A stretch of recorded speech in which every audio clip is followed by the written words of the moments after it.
లేవీయకాండము 11వ అధ్యాయం.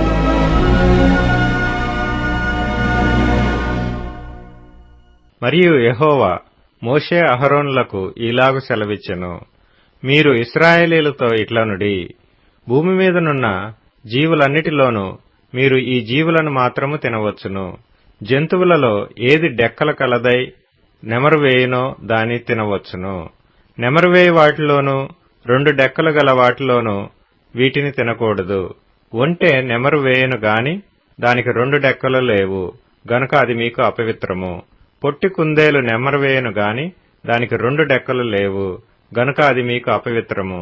కుందేలు నెమరు వేయను గాని దానికి 2 డెక్కలు లేవు గనుక అది మీకు అపవిత్రము. పంది విడిగా నుండు 2 డెక్కలు గలది గాని అది నెమరు వేయదు గనుక అది మీకు అపవిత్రము. వాటి మాంసమును మీరు తినకూడదు. వాటి కళేబరములను ముట్టకూడదు, అవి మీకు అపవిత్రములు. జలచరములన్నిటిలో వీటిని తినవచ్చును. సముద్రములోనేమి నదులలోనేమి ఏ నీళ్లలోనేమి వేటికి రెక్కల పొలుసులు ఉండునో వాటిని తినవచ్చును. సముద్రంలోనేమి నదులలోనేమి సమస్త జలచరములలోనూ సమస్త జల జంతువులలోనూ వేటికి రెక్కలు పొలుసులు ఉండవో అవన్నీయూ మీకు హేయములు. అవి మీకు హేయములుగానే ఉండవలెను. వాటి మాంసమును తినకూడదు. వాటి కళేబరములను హేయములుగా ఎంచుకొనవలెను. నీళ్లలో దేనికి రెక్కలు పొలుసులు ఉండవో అది మీకు హేయము. పక్షులలో వీటిని హేయములుగా ఎంచుకొనవలెను. వీటిని తినవద్దు, ఇవి హేయములు. పక్షిరాజు, పెద్ద బోరువ, క్రౌంచ పక్షి, గద్ద, తెల్లగద్ద, ప్రతి విధమైన గద్ద, ప్రతి విధమైన కాకి, నిప్పుకోడి, కపిరిగాడు, కోకిల, ప్రతి విధమైన డేగ, పైగిడి కంటే, చెరువు కాకి, గుడ్లగూబ, హంస, గూడబాతు, నల్లబోరువ, సంకుబుడి కొంగ, ప్రతి విధమైన కొంగ, కుకుడు గువ్వ, గబ్బిలము. రెక్కలు కలిగి 4 కాళ్లతో చరించు చరములన్నీయూ మీకు హేయములు. అయితే 4 కాళ్లతో చరించు నేల గంతులు వేయుటకు కాళ్లమీద తొడలు గల పురుగులన్నీ తినవచ్చును. నేత మిడతగాని, చిన్న మిడతగాని, ఆకు మిడతగాని, మిడతలలో ప్రతి విధమైనది తినవచ్చును. 4 కాళ్లు గల పురుగులన్నీయూ మీకు హేయములు. వాటి వలన మీరు అపవిత్రులగుదురు. వాటి కళేబరములను ముట్టిన ప్రతివాడు సాయంకాలము వరకు అపవిత్రుడగును. వాటి కళేబరములలో కొంచెమైనను మోసిన ప్రతివాడు తన బట్టలు ఉతుకుకొని సాయంకాలం వరకు అపవిత్రుడగును. 2 డెక్కలు గల జంతువులన్నిటిలో విడిగా చీలిన డెక్కలు లేకయు నెమరు వేయకయు నుండునవి మీకు అపవిత్రములు. వాటి కళేబరములను ముట్టిన ప్రతివాడు అపవిత్రుడగును. 4 కాళ్లతో నడుచు సమస్త జీవరాశులలో ఏవి అరకాలితో నడుచునో అవన్నీయూ అపవిత్రములు. వాటి కళేబరములను ముట్టిన ప్రతివాడు సాయంకాలం వరకు అపవిత్రుడగును.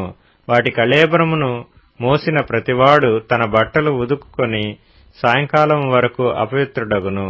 అవి మీకు అపవిత్రమైనవి. నేల మీద ప్రాకు జీవరాశులలో మీకు అపవిత్రమైనవి ఏవేవనగా చిన్న ముంగిస, చిన్న పందికొక్కు, ప్రతి విధమైన బల్లి, ఊసరవెల్లి, నేల మొసలి, తొండ, సరటము, అడవి ఎలుక, ప్రాకువాటిలో ఇవి మీకు అపవిత్రములు. ఇవి చచ్చిన తరువాత వీటిని ముట్టిన ప్రతివాడు సాయంకాలం వరకు అపవిత్రుడగును. వాటిలో చచ్చిన దాని కళేబరము దేనిమీద పడునో అది అపవిత్రమగును. అది చెక్క పాత్రయే గాని, బట్టయే గాని, చర్మమే గాని, సంచియే గాని, పనిచేయు ఉపకరణము ఏదియూ గాని అయిన ఎడల దానిని నీళ్లలో వేయవలెను. అది సాయంకాలం వరకు అపవిత్రమైయుండును. తరువాత అది పవిత్రమగును. వీటిలో ఏదైనను మంటి పాత్రలో పడిన ఎడల దానిలోని దంతయు అపవిత్రమగును. మీరు దానిని పగులకొట్టవలెను. తినదగిన ఆహారమంతటిలో దేనిమీద ఆ నీళ్లు పడునో అది అపవిత్రమగును. అట్టి పాత్రలో త్రాగిన ఏ పానీయమును అపవిత్రము. వాటి కళేబరములలో కొంచెము దేనిమీద పడునో అది అపవిత్రమగును. అది పొయ్యి అయినను కుంపటి అయినను దానిని పగలగొట్టవలెను. అవి అపవిత్రములు. అవి మీకు అపవిత్రములుగా ఉండవలెను. అయితే విస్తారమైన నీళ్లు గల ఊటలో గాని గుంటలో గాని కళేబరము పడినను ఆ నీళ్లు అపవిత్రములు కావు, కాని కళేబరమునకు తగిలినది అపవిత్రములగును. వాటి కళేబరములలో కొంచెము విత్తుకట్టు విత్తనముల మీద పడినను అవి అపవిత్రములు కావు, కాని ఆ విత్తనముల మీద నీళ్లు పోసిన తరువాత కళేబరములో కొంచెము వాటి మీద పడిన ఎడల అవి మీకు అపవిత్రములగును.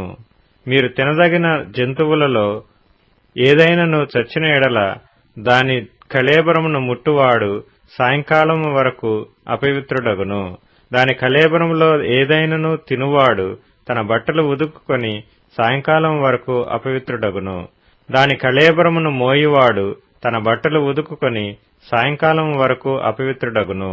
నేల మీద ప్రాకు జీవరాశులన్నీయూ హేయములు, వాటిని తినకూడదు.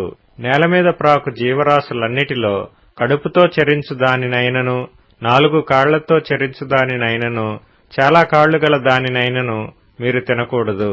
అవి హేయములు. ప్రాకు జీవరాశులలో దేనినైనను తిని మిమ్మును మీరు హేయపరచుకొనకూడదు. వాటి వలన అపవిత్రులగునట్లు వాటి వలన అపవిత్రత కలుగ చేసుకొనకూడదు. నేను మీ దేవుడనైన యెహోవాను. నేను పరిశుద్ధుడను గనుక మీరు పరిశుద్ధులై ఇండునట్లు మిమ్మును మీరు పరిశుద్ధపరచుకొనవలెను. నేల మీద ప్రాకు జీవరాశులలో దేనివలనను మిమ్మును మీరు అపవిత్రపరచుకొనకూడదు. నేను మీకు దేవుడనై ఇండుటకు ఐగుప్తు దేశములో నుండి మిమ్మును రప్పించిన యెహోవాను. నేను పరిశుద్ధుడను గనుక మీరు పరిశుద్ధులు కావలెను. అపవిత్రమైన దానికిని పవిత్రమైన దానికిని తినదగిన జంతువులకును తినదగని జంతువులకును భేదము చేయునట్లు జంతువులను గూర్చియు పక్షులను గూర్చియు జలచరములైన సమస్త జీవులను గూర్చియు నేలమీద ప్రాకు సమస్త జీవులను గూర్చియు చేసిన విధి ఇదే అని చెప్పుమనెను.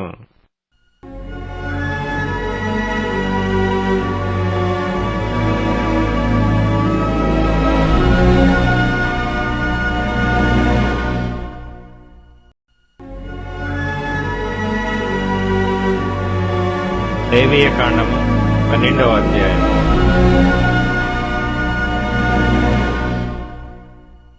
మరియు యెహోవా మోషేకు ఇలాగు సెలవిచ్చెను, నీవు ఇశ్రాయేలీయులతో ఇట్లనుము, ఒక స్త్రీ గర్భవతి అయి మగపిల్లను కనిన ఎడల ఆమె 7 దినములు పురిటాలై ఉండవలెను. ఆమె తాను ముట్టుదై కడగా నుండు దినముల లెక్కను బట్టి పురిటాలై ఉండవలెను. 8వ దినమున బిడ్డకు సున్నతి చేయింపవలెను. ఆమె తన రక్తశుద్ధి కొరకు 33 దినములుండి తన రక్తశుద్ధి దినములు సంపూర్ణమగు వరకు ఆమె పరిశుద్ధమైన దేనినైనను ముట్టకూడదు, పరిశుద్ధ స్థలములో ప్రవేశింపకూడదు. ఆమె ఆడపిల్లను కనిన ఎడల ఆమె తాను కడగా ఉండునప్పటి వలె 2 వారములు పురిటాలై ఉండవలెను. ఆమె తన రక్తశుద్ధి కొరకు 66 దినములు కడగా ఉండవలెను. కుమారుని కొరకే గాని కుమార్తె కొరకే గాని ఆమె శుద్ధి దినములు సంపూర్తి అయిన తరువాత ఆమె దహన బలిగా 1 ఏడాది గొర్రెపిల్లను, పాపపరిహారార్థ బలిగా 1 పావురపు పిల్లనైనను, తెల్ల గువ్వనైనను ప్రత్యక్షపు గుడారము యొక్క ద్వారమునకు యాజకుని యొద్దకు తీసుకొని రావలెను. అతడు యెహోవా సన్నిధిని దాని నర్పించి ఆమె నిమిత్తము ప్రాయశ్చిత్తము చేయగా ఆమె రక్తస్రావ విషయమై ఆమె పవిత్రపరచబడును.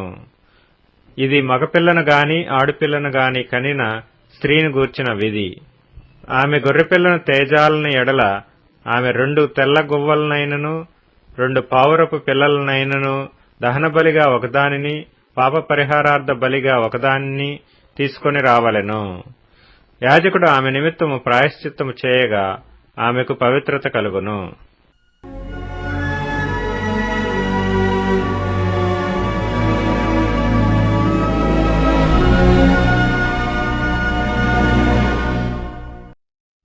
లేవీయ కాండము 13వ అధ్యాయము.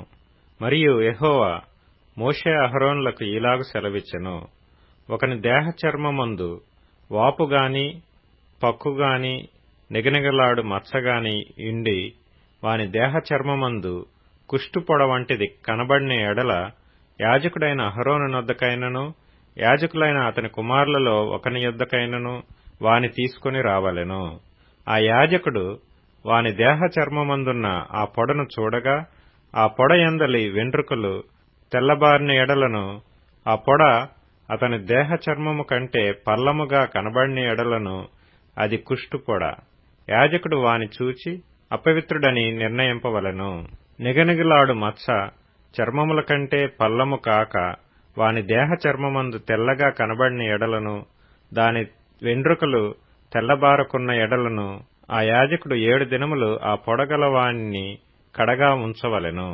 7వ నాడు యాజకుడు వానిని చూడవలెను. ఆ పొడ చర్మమందు వ్యాపింపక అట్లే ఉండిన ఎడల యాజకుడు మరి 7 దినములు వాని కడగా ఉంచవలెను. 7వ నాడు యాజకుడు రెండవసారి వాని చూడవలెను. అప్పుడు ఆ పొడ చర్మమందు వ్యాపింపక అదే తీరున ఉండిన ఎడల యాజకుడు వానిని పవిత్రుడని నిర్ణయింపవలెను. అది పక్కే, వాడు తన బట్టలు ఉతుకుకొని పవిత్రుడగును. అయితే వాడు తన శుద్ధి విషయము యాజకునికి కనబడిన తరువాత ఆ పక్కు చర్మమందు విస్తారముగా వ్యాపించిన ఎడల వాడు రెండవసారి యాజకునికి కనబడవలెను. అప్పుడు ఆ పక్కు చర్మమందు వ్యాపించిన ఎడల యాజకుడు వాడు అపవిత్రుడని నిర్ణయింపవలెను. కుష్టుపొడ యొకనికి కలిగిన ఎడల యాజకుని యొద్దకు వానిని తీసుకుని రావలెను. యాజకుడు వాని చూడగా తెల్లని వాపు చర్మమందు కనబడిన ఎడలను, అది వెంట్రుకలను తెల్లబారిన ఎడలను, వాపులో పచ్చి మాంసము కనబడిన ఎడలను, అది వాని దేహ చర్మమందు పాతదైన కుష్ఠము గనుక యాజకుడు వాడు అపవిత్రుడని నిర్ణయింపవలెను. వానిని కడగా ఉంచకూడదు, వాడు అపవిత్రుడు. కుష్ఠము చర్మమందు విస్తారముగా పుట్టినప్పుడు యాజకుడు చూచినంత వరకు ఆ పొడగలవాని తల మొదలుకొని పాదముల వరకు కుష్ఠము వాని చర్మమంతయు వ్యాపించి ఉండిన ఎడల యాజకుడు వానిని చూడవలెను. ఆ కుష్ఠము వాని దేహమంతటా వ్యాపించిన ఎడల ఆ పొడగలవాడు పవిత్రుడని నిర్ణయింపవలెను. వాని ఒళ్లంతయు తెల్లబారెను, వాడు పవిత్రుడు. అయితే వాని ఎంట పచ్చిమాంసము కనబడు దినమున వాడు అపవిత్రుడు. యాజకుడు ఆ పచ్చిమాంసమును చూచి వాడు అపవిత్రుడని నిర్ణయింపవలెను. ఆ పచ్చిమాంసము అపవిత్రమే, అది కుష్ఠము. అయితే ఆ పచ్చిమాంసము ఆరి తెల్లబారిన ఎడల వాడు యాజకుని యొద్దకు రావలెను. యాజకుడు వాని చూడగా ఆ పొడ తెల్లబారిన ఎడల యాజకుడు ఆ పొడ పవిత్రమని నిర్ణయింపవలెను. వాడు పవిత్రుడు. ఒకని దేహ చర్మమందు పుండు పుట్టి మానిన తరువాత ఆ పుండుండిన చోట తెల్లని వాపైనను తెలుపుతో కూడిన ఎరుపు రంగు గల పొడగాని నిగనిగలాడు తెల్లని పొడగాని పుట్టిన ఎడల యాజకునికి దాని కనపరచవలెను. యాజకుడు దాని చూచినప్పుడు అతని చూపునకు అది చర్మము కంటే పల్లముగా కనబడిన ఎడలను, దాని వెంట్రుకలు తెల్లబారి ఎండిన ఎడలను యాజకుడు వాడు అపవిత్రుడని నిర్ణయింపవలెను. అది ఆ పుంటి వలన పుట్టిన కుష్టుపొడ. యాజకుడు దాని చూచినప్పుడు దానిలో తెల్లని వెంట్రుకలు లేకపోయిన ఎడలను, అది చర్మము కంటే పల్లము కాక కొంచెము నయముగా కనబడిన ఎడలను యాజకుడు 7 దినములు వానిని ప్రత్యేకముగా ఉంచవలెను. అది చర్మమందు విస్తారముగా వ్యాపించిన ఎడల యాజకుడు వాడు అపవిత్రుడని నిర్ణయింపవలెను. అది కుష్టుపొడ. నిగనిగలాడు పొడ వ్యాపింపక అట్లే ఉండిన ఎడల అది దద్దురు. యాజకుడు వాడు పవిత్రుడని నిర్ణయింపవలెను. దద్దురు కలిగిన దేహ చర్మమందు ఆ వాత ఎర్రగానే గాని తెల్లగానే గాని నిగనిగలాడు తెల్లని మచ్చగానే గాని ఎండిన ఎడల యాజకుడు దాని చూడవలెను. నిగనిగలాడు ఆ మచ్చలోని వెంట్రుకలు తెల్లబారిన ఎడలను, అది చర్మము కంటే పల్లముగా కనబడిన ఎడలను అది ఆ వాత వలన పుట్టిన కుష్టుపొడ. యాజకుడు వాడు అపవిత్రుడని నిర్ణయింపవలెను. అది కుష్ఠము. యాజకుడు దాని చూచినప్పుడు అది నిగనిగలాడు మచ్చలో తెల్లని వెంట్రుకలు లేకయే గాని చర్మము కంటే పల్లముగా నుండకయే గాని కొంత నయముగా కనబడిన ఎడల యాజకుడు 7 దినములు వానిని కడగా ఉంచవలెను. 7వ నాడు యాజకుడు వానిని చూచినప్పుడు అది చర్మమందు విస్తారముగా వ్యాపించిన ఎడల వాడు అపవిత్రుడని నిర్ణయింపవలెను. అది కుష్ఠమే. అయితే నిగనిగలాడు మచ్చ చర్మమందు వ్యాపింపక ఆ చోటనే ఇండి కొంచెము నయముగా కనబడిన ఎడల అది వాతపు వాపే, వాడు పవిత్రుడని యాజకుడు నిర్ణయింపవలెను. అది వాతపు మంటయే. పురుషునికైనను స్త్రీకైనను తలయందేమి గడ్డమందేమి పొడ పుట్టిన ఎడల యాజకుడు ఆ పొడను చూడగా అది చర్మము కంటే పల్లముగాను సన్నమైన పసుపు పచ్చ వెంట్రుకలు గలదిగాను కనబడిన ఎడల వాడు అపవిత్రుడని యాజకుడు నిర్ణయింపవలెను. అది బొబ్బ, తలమీదనేమి గడ్డం మీదనేమి పుట్టిన కుష్ఠము. యాజకుడు ఆ బొబ్బైన పొడను చూచినప్పుడు అది చర్మము కంటే పల్లము కాని ఎడలను దానిలో నల్ల వెంట్రుకలు లేని ఎడలను యాజకుడు ఆ బొబ్బైన పొడగల వానిని 7 దినములు ప్రత్యేకముగా ఉంచవలెను. 7వ నాడు యాజకుడు ఆ పొడను చూడవలెను. ఆ బొబ్బ వ్యాపింపక ఎండిన ఎడలను దానిలో పసుపు పచ్చ వెంట్రుకలు లేని ఎడలను చర్మము కంటే పల్లము కాని ఎడలను వాడు క్షౌరము చేసుకొనవలెను గాని ఆ బొబ్బ క్షౌరము చేయకూడదు. యాజకుడు బొబ్బ గలవానిని మరి 7 దినములు ప్రత్యేకముగా ఉంచవలెను. 7వ నాడు యాజకుడు ఆ బొబ్బను చూడగా అది చర్మమందు బొబ్బ వ్యాపింపక చర్మము కంటే పల్లము కాక ఎండిన ఎడల యాజకుడు వాడు పవిత్రుడని నిర్ణయింపవలెను. వాడు తన బట్టలు ఉదుకుకొని పవిత్రుడగును. వాడు పవిత్రుడని నిర్ణయించిన తరువాత బొబ్బ విస్తారముగా వ్యాపించిన ఎడల యాజకుడు వాని చూడవలెను. అప్పుడు ఆ మాద వ్యాపించి ఎండిన ఎడల యాజకుడు పసుపు పచ్చ వెంట్రుకలను వెదకనక్కరలేదు. వాడు అపవిత్రుడు. అయితే నిలిచిన ఆ మాదలో నల్ల వెంట్రుకలు పుట్టిన ఎడల ఆ మాద బాగుపడెను. వాడు పవిత్రుడు. యాజకుడు వాడు పవిత్రుడని నిర్ణయింపవలెను. మరియు పురుషుని దేహపు చర్మమందేమి స్త్రీ దేహపు చర్మమందేమి నిగనిగలాడు మచ్చలు అనగా నిగనిగలాడు తెల్లని మచ్చలు పుట్టిన ఎడల యాజకుడు వానిని చూడవలెను.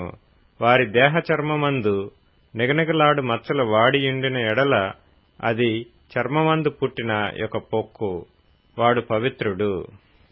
తల వెంట్రుకలు రాలినవాడు బట్టతలవాడు అయినను వాడు పవిత్రుడు. ముఖం వైపున తల వెంట్రుకలు రాలినవాడు బట్ట నొసటివాడు వాడు పవిత్రుడు. అయినను బట్టతలయందే గాని బట్ట నొసటియందే గాని ఎర్రగా నుండు తెల్లని పొడ పుట్టిన ఎడల అది వాని బట్టతలయందైనను బట్ట నొసటియందైనను పుట్టిన కుష్ఠము. యాజకుడు వానిని చూడవలెను. కుష్ఠము దేహ చర్మమందు కనబడినట్లు ఆ పొడ వాపు చూపునకు వాని బట్టతలయందైనను వాని బట్ట నొసటియందైనను ఎర్రగా నుండు తెల్లని పొడయైన ఎడల వాడు కుష్ఠరోగి. వాడు అపవిత్రుడు. యాజకుడు వాడు బొత్తిగా అపవిత్రుడని నిర్ణయింపవలెను. వాని కుష్ఠము వాని తలలోనున్నది. ఆ పొడగల కుష్ఠరోగి వస్త్రములను చింపివేయవలెను. వాడు తల విరియబోసుకొనవలెను. వాడు తన పై పెదవిని కప్పుకొని అపవిత్రుడను అపవిత్రుడను అని బిగ్గరగా పలకవలెను. ఆ పొడ వానికి కలిగిన దినములన్నీయు వాడు అపవిత్రుడై ఇండును. వాడు అపవిత్రుడు గనుక ప్రత్యేకముగానే నివసింపవలెను. వాని నివాసము పాళెమునకు వెలుపల ఉండవలెను. మరియు కుష్టుపొడ వస్త్రమందు కనబడినప్పుడు అది గొర్రె వెంట్రుకల బట్టయందేమి నారబట్టయందేమి నారతోనే గాని వెంట్రుకలతోనే గాని నేసిన పడుగునందేమి పేకయందేమి తోలునందేమి తోలుతో చేయబడు ఏ యొక్క వస్తువునందేమి పుట్టి ఆ పొడ ఆ బట్టయందేమి ఆ తోలునందేమి ఆ పేకయందేమి తోలుతో చేయబడిన వస్తువునందేమి పచ్చదాళ్లుగానే గాని ఎర్రదాళ్లుగానే గాని కనబడిన ఎడల అది కుష్టుపొడ. యాజకునికి దాని కనపరచవలెను. యాజకుడు ఆ పొడను చూచి పొడగల వాటిని 7 దినములు ప్రత్యేకముగా ఉంచవలెను. 7వ నాడు అతడు ఆ పొడను చూడవలెను.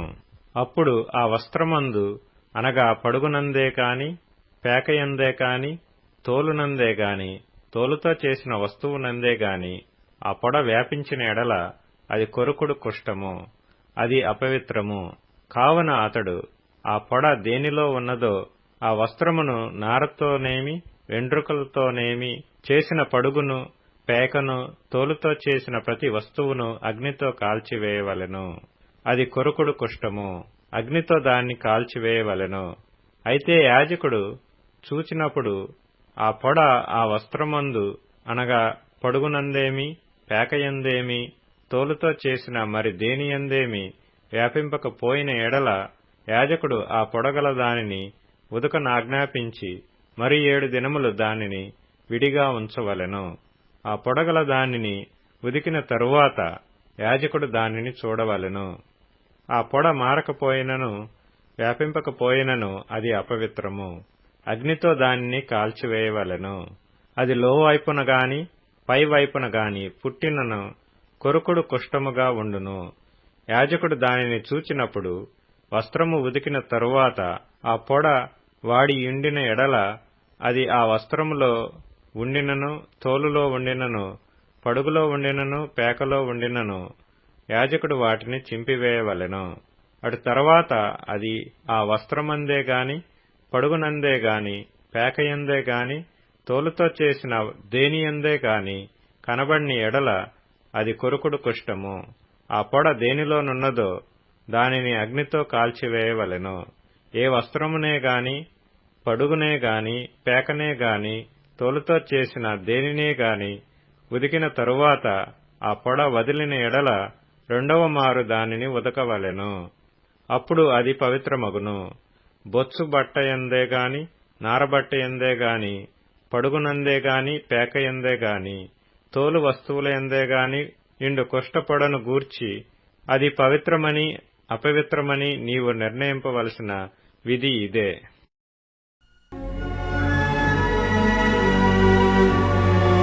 లేవీయకాండము 14వ అధ్యాయం.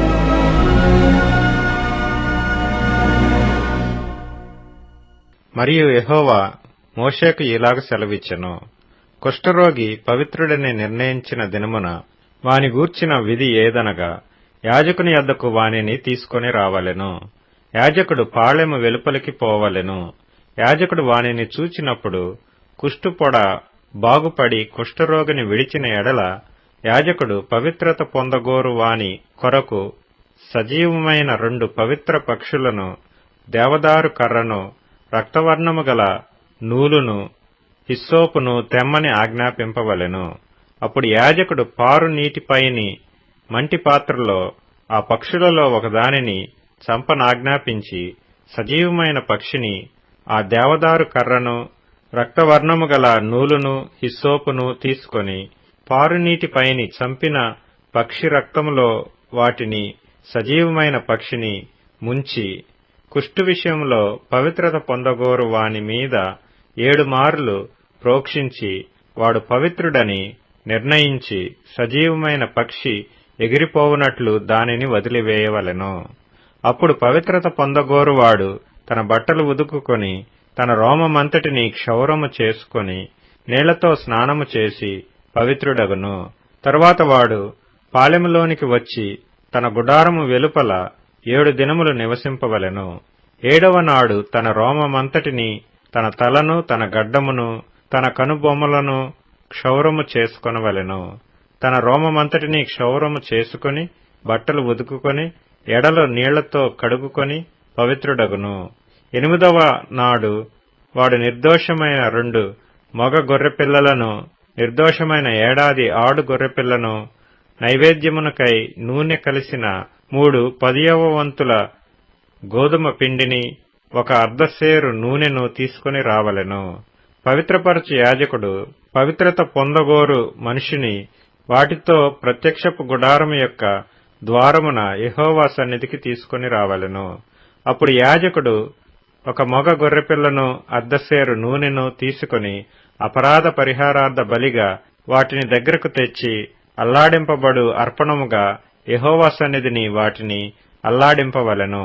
అతడు పాప పరిహారార్థ బలి పశువును, దహన బలి పశువును వధించు పరిశుద్ధ స్థలములో ఆ గొర్రెపిల్లను వధింపవలెను. పాప పరిహారార్థమైన దాని వలె అపరాధ పరిహారార్థమైనదియు యాజకునిదగును. అది అతి పరిశుద్ధము.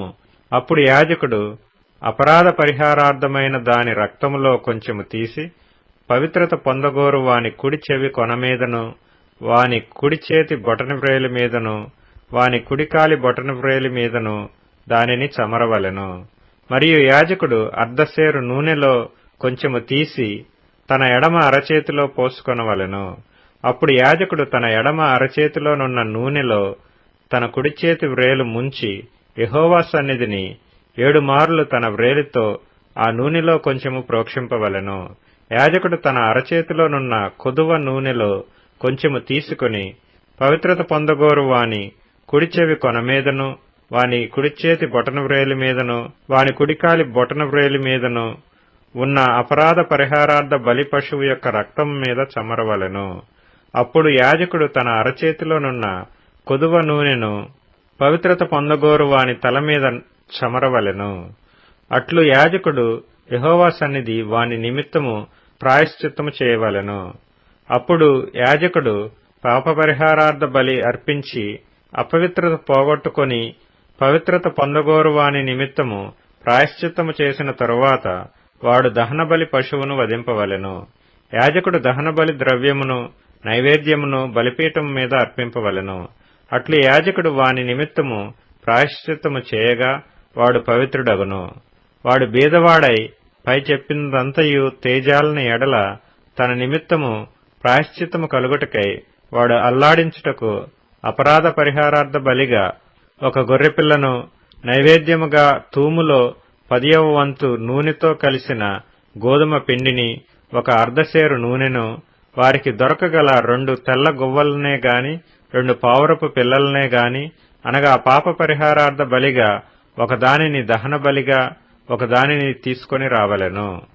వాడు పవిత్రత పొంది 8వ నాడు యెహోవా సన్నిధికి ప్రత్యక్షపు గుడారము యొక్క ద్వారమునకు యాజకుని యొద్దకు వాటిని తీసుకొని రావలెను. యాజకుడు అపరాధ పరిహారార్థ బలియగు గొర్రెపిల్లను, అర్ధసేరు నూనెను తీసుకొని అల్లాడించు అర్పణముగా యెహోవా సన్నిధిని వాటిని అల్లాడింపవలెను. అప్పుడతడు అపరాధ పరిహారార్థ బలియగు గొర్రెపిల్లను వధింపవలెను. యాజకుడు ఆ అపరాధ పరిహారార్థ బలి పశువు యొక్క రక్తములో కొంచెము తీసుకొని పవిత్రత పొందగోరు వాని కుడి చెవి కొన మీదను, వాని కుడి చేతి బొటన వ్రేలి మీదను, వాని కుడికాలి బొటన వ్రేలి మీదను దానిని చమరవలెను. మరియు యాజకుడు ఆ నూనెలో కొంచెము తన ఎడమ అరచేతిలో పోసుకొని తన ఎడమ చేతిలోనున్న ఆ నూనెలో కొంచెము తన కుడి వ్రేలితో యెహోవా సన్నిధిని 7 మార్లు ప్రోక్షింపవలెను. మరియు యాజకుడు తన అరచేతిలోనున్న నూనెలో కొంచెము పవిత్రత పొందగోరు వాని కుడి చెవి కొన మీదను, వాని కుడి చేతి బొటన వ్రేలి మీదను, వాని కుడికాలి బొటన వ్రేలి మీదను ఆ అపరాధ పరిహారార్థ బలి పశువు యొక్క రక్తమున్న చోటను వేయవలెను. యాజకుని అరచేతిలోనున్న కొదువ నూనెను అతడు పవిత్రత పొందగోరు వానికి యెహోవా సన్నిధిని ప్రాయశ్చిత్తము కలుగజేయుటకు వాని తల మీద పోయవలెను. అప్పుడు వానికి దొరకగల ఆ తెల్ల గువ్వలలోనే గాని పావురపు పిల్లలలోనే గాని ఒకదానిని అర్పింపవలెను. తన నైవేద్యము గాక వాటిలో తనకు దొరకగల పాపపరిహారార్థ బలిగా ఒకదానిని దహన బలిగా ఒకదానిని అర్పింపవలెను. అట్లు యాజకుడు పవిత్రత పొందగోరు వాని నిమిత్తము యెహోవా సన్నిధిని ప్రాయశ్చిత్తము చేయవలెను. కుష్టుపొడ కలిగిన వాడు పవిత్రత పొందతగిన వాటిని సంపాదింపలేని ఎడల వాని విషయమైన విధి ఇదే. మరియు యెహోవా మోషే అహరోనులకు ఇలాగ సెలవిచ్చెను: నేను స్వాస్థ్యముగా మీకిచ్చుతున్న దేశమునకు మీరు వచ్చిన తరువాత మీ స్వాస్థ్యమైన దేశములోని ఏ ఇంటనైనను నేను కుష్టుపొడ కలుగజేసిన ఎడల ఆ ఇంటి యజమానుడు యాజకుని యొద్దకు వచ్చిన నా ఇంటిలో కుష్టుపొడ వంటిది నాకు కనబడినని అతనికి తెలియజెప్పవలెను. అప్పుడు ఆ ఇంటనున్నది యావత్తును అపవిత్రము కాకుండునట్లు యాజకుడు ఆ కుష్టుపొడను చూచుటకు రాక మునుపు అతడు ఆ ఇల్లు వట్టిదిగా చేయ నాజ్ఞాపింపవలెను. ఆ తరువాత యాజకుడు ఆ ఇల్లు చూచుటకై లోపలికి వెళ్లవలెను. అతడు పొడ చూచినప్పుడు ఆ పొడ ఇంటి గోడల యందు పచ్చదాళ్లుగానైనను ఎర్రదాళ్లుగానైనను ఉండు పల్లపు చారలు గలదై గోడకంటే పల్లముగా ఉండిన ఎడల యాజకుడు ఆ ఇంట నుండి ఇంటి వాకిటికి బయలు వెళ్లి ఆ ఇల్లు 7 దినములు మూసి ఉంచవలెను. 7వ నాడు యాజకుడు తిరిగి వచ్చి దానిని చూడవలెను. అప్పుడు ఆ పొడ ఇంటి గోడల యందు వ్యాపించినదైన ఎడల యాజకుని సెలవు చొప్పున ఆ పొడగల రాళ్లను ఊడదీసి ఊరి వెలుపలనున్న అపవిత్ర స్థలమున పారవేయవలెను. అప్పుడతడు ఆ ఇంటి లోపలను చుట్టూ గోడలను గీయింపవలెను.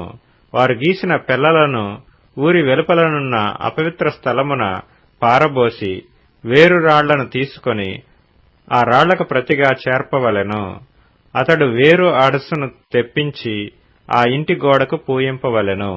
అతడు ఆ రాళ్లను ఊడదీయించి ఇల్లు గీయించి దానికి అడసును పూయించిన తరువాత ఆ పొడ తిరిగి ఆ ఇంట బయలుపడిన ఎడల యాజకుడు వచ్చి దాని చూడవలెను. అప్పుడు ఆ పొడ ఆ ఇంట వ్యాపించిన ఎడల అది ఆ ఇంటిలో కొరుకుడు కుష్టము, అది అపవిత్రము. కాబట్టి అతడు ఆ ఇంటిని, దాని రాళ్లను, కర్రలను, సున్నమంతటిని పడగొట్టించి ఊరి వెలుపలనున్న అపవిత్ర స్థలమునకు వాటిని మోయించి పారబోయింపవలెను. మరియు ఆ ఇల్లు పాడు విడిచిన దినములన్నీయు దానిలో ప్రవేశించువాడు సాయంకాలము వరకు అపవిత్రుడగును. ఆ ఇంట పండుకొనువాడు తన బట్టలు ఉతుక్కుకొనవలెను. ఆ ఇంట భోజనము చేయువాడు తన బట్టలు ఉతుక్కుకొనవలెను. యాజకుడు వచ్చి లోపల ప్రవేశించి చూచునప్పుడు ఆ ఇంటికి అడుసు వేసిన తరువాత ఆ పొడ ఇంటిలో వ్యాపింపకపోయిన ఎడల పొడ బాగుపడిన గనుక ఆ ఇల్లు పవిత్రమని యాజకుడు నిర్ణయింపవలెను. ఆ ఇంటి కొరకు పాప పరిహారార్థ బలి అర్పించుటకు అతడు 2 పక్షులను, దేవదారు కర్రను, రక్తవర్ణపు నూలును, హిస్సోపును తీసుకొని పారునీటిపైన మంటి పాత్రలో ఆ పక్షులలో ఒకదానిని వధించి ఆ దేవదారు కర్రను, హిస్సోపును, రక్తవర్ణపు నూలును, సజీవమైన పక్షిని తీసుకొని వధింపబడిన పక్షి రక్తములోను పారు నీటిలో వాటిని ముంచి ఆ ఇంటి మీద 7 మార్లు ప్రోక్షింపవలెను. అట్లు ఆ పక్షి రక్తముతోనూ, ఆ పారు నీటితోనూ, సజీవమైన పక్షితోనూ, దేవదారు కర్రతోనూ, హిస్సోపుతోనూ, రక్తవర్ణపు నూలుతోనూ ఆ ఇంటి విషయంలో పాప పరిహారార్థ బలి అర్పింపవలెను. అప్పుడు సజీవమైన పక్షిని ఊరి వెలుపల నెగరవెడువవలెను. అట్లు అతడు ఆ ఇంటికి ప్రాయశ్చిత్తము చేయగా అది పవిత్రమగును. ప్రతి విధమైన కుష్టుపొడను గూర్చియు, బొబ్బను గూర్చియు, వస్త్రకుష్టమును గూర్చియు, వస్త్రమునకైనను ఇంటికైనను కలుగు కుష్టమును గూర్చియు, వాపును గూర్చియు, పక్కును గూర్చియు, నిగనిగలాడు మచ్చను గూర్చియు ఒకడు ఎప్పుడు అపవిత్రుడగునో ఎప్పుడు పవిత్రుడగునో తెలియజేయుటకు ఇది కుష్టమును గూర్చిన విధి.